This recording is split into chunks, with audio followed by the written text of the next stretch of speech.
ہرات میں حضور علیہ السلام کی اولاد سے ایک شہزادی بیوہ ہو جاتی ہے، تو وہ اپنے بچوں کو لے کر کے سمرقند میں آتی ہے اور پوچھتی ہے کہ یہاں کوئی شخص ہو جو مجبور لوگ، مفلوک الحال لوگوں کی مدد کرتا ہو۔ تو لوگوں نے بتایا کہ یہاں دو بڑے سخی لوگ ہیں، ایک مسلمان ہے اور ایک مجوسی ہے۔ تو اس نے کہا مجھے تو مسلمان کے پاس ہی جانا چاہیے، اور گئی اور کہا کہ میں مفلوک الحال ہوں، میرا خاندان رسول صلی اللہ علیہ وآلہ وسلم سے تعلق ہے، غریب الدیار ہوں، شوہر کا سر سے سایہ اٹھ گیا ہے، یہ بچے ہیں، تو آپ اگر میری مدد کر دیں تو میری سفید پوشی کا بھرم باقی رہے۔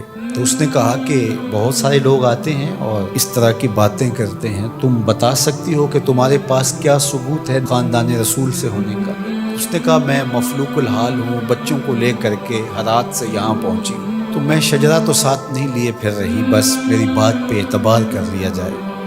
اس نے کہا کہ میں تیری بات پہ اعتبار نہیں کر سکتا۔ خیر وہ وہاں سے اٹھی اور اس مجوسی کے پاس چلی گئی اور اس کو جا کے بتایا کہ مفلوک الحال ہوں، یہ میرے چھوٹے یتیم بچے ہیں، میں رسول کریم صلی اللہ علیہ وآلہ وسلم کی اولاد سے ہوں، تو آپ اگر میری مدد کر دیں۔ تو اس نے انتظام کر دیا ایک چھوٹے سے گھر کا، اور جو ضروریات کی چیزیں تھیں وہ باہم پہنچا دی۔ یہ بھی سو گیا اور وہ مسلمان تاجر بھی سو گیا۔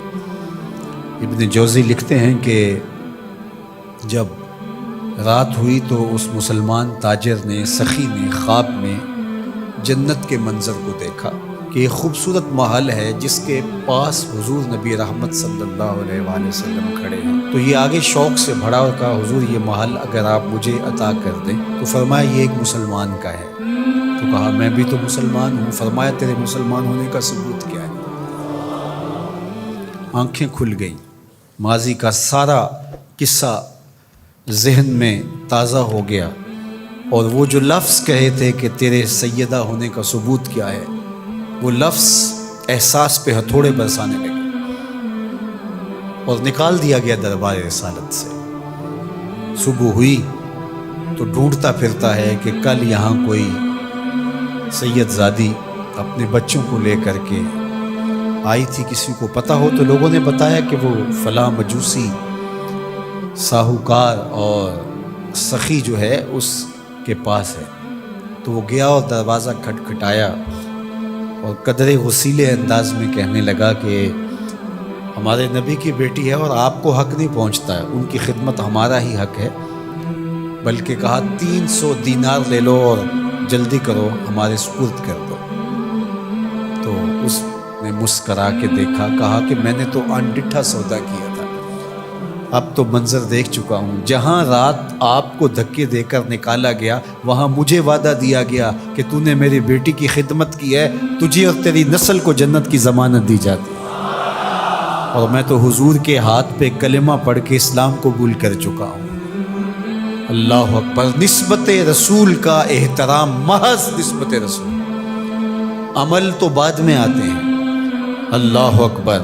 تو فرمایا کہ احبو لأہل بیتی لحبی، میرے اہل بیت سے محبت میری وجہ سے کرو۔ اللہ اکبر۔ امت کو سمجھنا چاہیے کہ اہل بیت رسول کا معاملہ کتنا حساس اور کتنا نازک ہے، اور آقا کریم نے کس قدر اس کو اہمیت کے ساتھ حجۃ الوداع کے موقع پر ارشاد فرمایا، اور دوسرا حضور علیہ السلام نے مقام خم پر باقاعدہ خطاب کرتے ہوئے ارشاد فرمایا۔ یہ مکہ اور مدینہ کے درمیان ایک جگہ ہے۔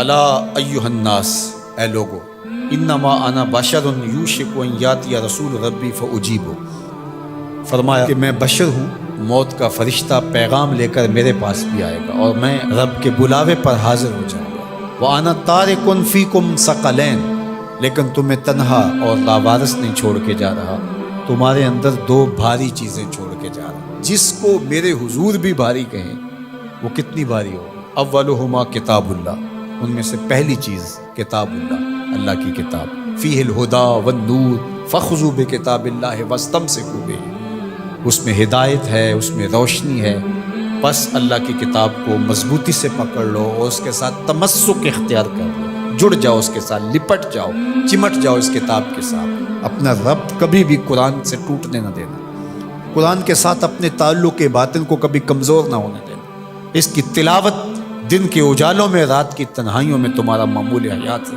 فحث علی کتاب اللہ، حضور نے ابھارا لوگوں کو کتاب اللہ کے ساتھ جڑنے کے لیے، وَرَغَّبَ فِيهِ، اور ترغیب دی کہ اس کتاب سے وابستہ رہو، اس کتاب سے جڑو، اس کتاب کو کبھی نہ چھوڑنا۔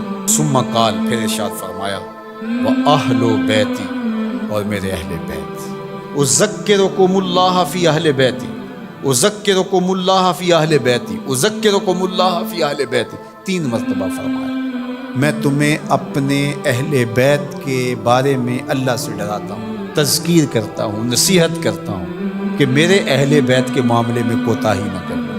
1 بار نہیں کہا، 2 بار نہیں کہا، 3 بار فرمایا۔ نگاہ نبوت کچھ دیکھ رہی تھی کہ لوگ کربلا کے اندر شہزادگان رسول کو شہید کرنے کے در پے ہوں گے، اور اہل بیت نبوت کی عظمتیں لوگوں کو ہضم نہیں ہو پائیں گی۔ تو حضور نے 1 بار نہیں، 2 بار نہیں، 3 بار فرمایا کہ میرے اہل بیت کے معاملے کے اندر ان کی حساسیت اتنی ہے کہ کوتاہی کا ارتکاب نہ کریں۔ اہل بیت نبوت کا معاملہ بہت حساس ہے، بہت ہی حساس ہے۔ یزید پلیت نے اہل بیت کے ساتھ ٹکر لے کے اپنی عاقبت بھی برباد کر لی، اور اپنی دنیا بھی برباد کر لی، اور اپنی نسلوں کو بھی بدبودار بنا لیا اس نے۔ یزید کا نام بدی کا استعارہ بن گیا، دشنام سے بھی بدتر، گالی سے بھی بدتر یزید کا نام۔